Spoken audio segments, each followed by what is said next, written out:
So, ilan pa lang ito sa mga station na ginagawa. Dito ang future Metro Manila Subway Station malapit sa EDSA Corner, Quezon Avenue. Dubbed as the project of the century, ang Metro Manila Subway Project will reduce travel time between Quezon City and NAIA. Through the variety of ODA support, Japan's assistant ay mag-provide sila ng funds to the Philippine government para sa construction nitong quality infrastructure project. Very strategic ang location nitong bagong station dahil malapit ito sa Vertis North.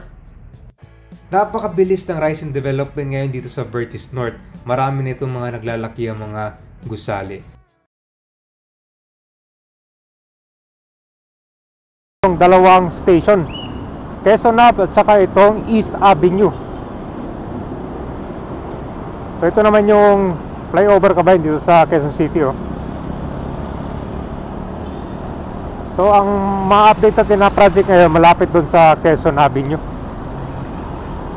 Ito yung East Avenue Ito na yung East Avenue. Ito naman siya papuntang South Triangle. Tignan mo yung footbridge dito sa EDSA. Ganyan kataas para makatawid kayo sa kabila. Para umakit ka ng bundok. Ito na tayo sa NAIA Road. Itong Center Island kabayan, bagong gawa to siya dito. Yan. Ito yung na-update natin na dati puno ng mga bahay dito. Dun mismo sa ito pakalampas ng ko lang PAO, Public Attorney's Office. So yung mga bahay halos okupado itong isang lane dati sa kalsada.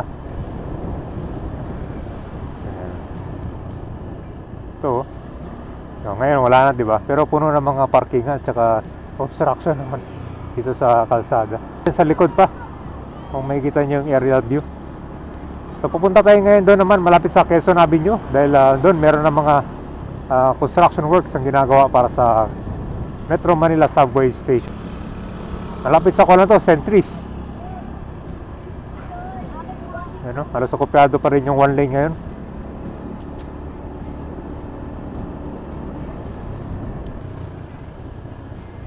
Pupunta tayo ngayon ng EDSA ulit.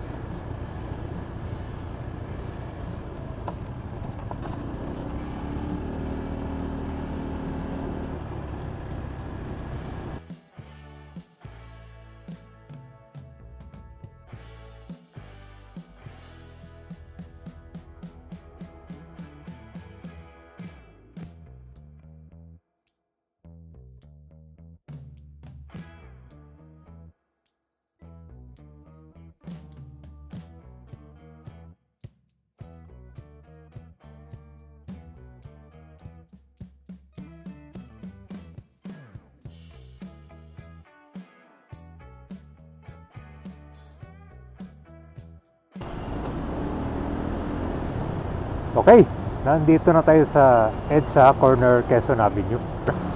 Nagkakaroon siya ng retrofitting. Tapos ito naman yung footbridge. Saka itong Quezon Avenue para sa Metro Manila Subway, ito na. So nung una nagkaroon dito ng demolition at saka clearing. Tapos ito na ngayon, dami ng mga heavy equipments nakalatag. So dito yung future na subway station, Quezon Avenue. Ito papuntang Manila. Ano, pabalik ng kanto sa Fairview. Malaki na yung progress So malapit sa ako nito, Vertis North.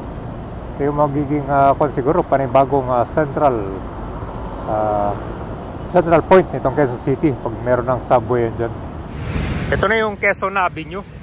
Pupuntahan muna natin tong footbridge. Dito yung drop-off area. Saka sakayan papuntang Zabarte, SM, and Almar. Ito kabayan, sakayan to ng GMA Kamuning MRT Station. Halos nasira pala yung mga plant box. Ito, mula siya ng basura. Maganda yung location ng station kasi maraming mga public utility vehicles ang sakayan dito. Very strategic location. Ito yung maganda dito sa footbridge sila. Meron siyang ramp. Saka hagdan dito. So itong flyover, nagkakaroon ito ng retrofitting.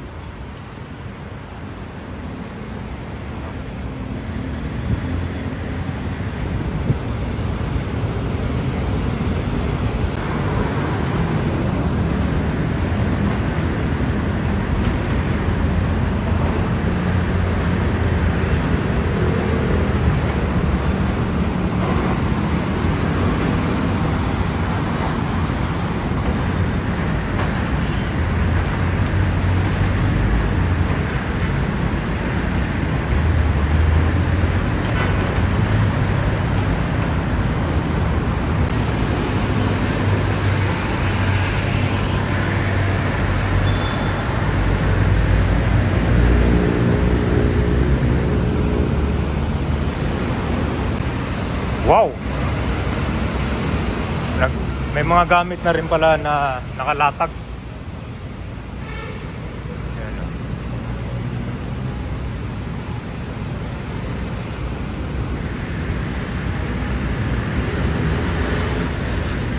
Nagkakabay na. Kasi sa likod niya, mga naglalaki ang mga gusali.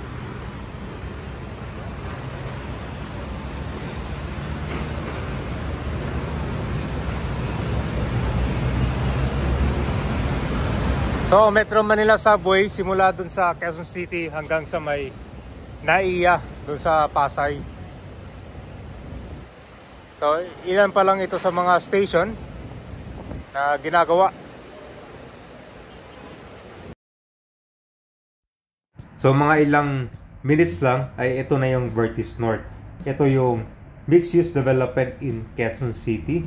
So, ito yung new Central Business and Lifestyle District. So ito nakabakod, part pa to ng Metro Manila Subway na ginagawang project. So mahaba-haba rin ito.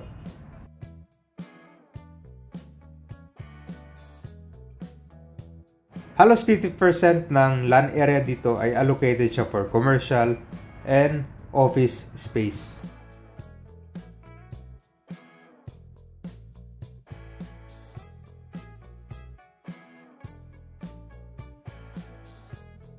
Kakabukas lang din itong Soler Resort North, ang panibagong casino complex dito sa may Quezon City.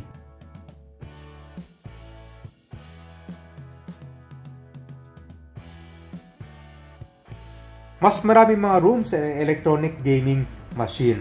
Itong property nito ay will elevate the new entertainment experience in Quezon City. At target nila ito magiging destination resort of choice, hindi lang para sa mga local, pati na rin sa mga foreigner.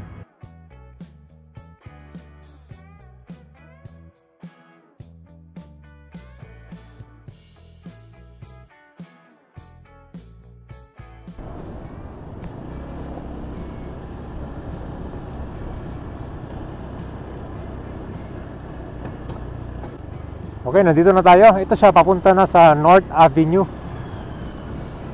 Ito naman yung MRT Line 7.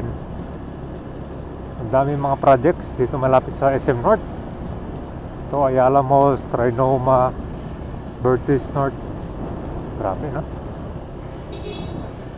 Kaya magandang pan talaga. Kumbaga, baba kayo dito kaban, isang ko na lang. Isang sakay ng train. Nandito na kayo sa Quezon City. Vertis na dito. Ito, mukhang may gagawin ulit dito. Nakabakante. Ito na po yung Senator Miriam Defensor Santiago Avenue. So, isa sa malaking pagbabago dito sa may area na to ay itong mga naglalaki ang gusali. Alam nyo ka ba, yung daming mga na demolish mga bahay dyan kung saan ngayon ito ay na-develop. Natawag na Vertis North. Kumbaga ito yung main central point ng Quezon City. Pero meron pa maraming bahay dito ang natitira. Katulad nitong malapit sa kalsada. Yan, marami na ipahit. So malaki pa yung abangan natin na development dito. Yan, kita mo na dito sa labas. Oh, yan. Puro mga high-rise building na.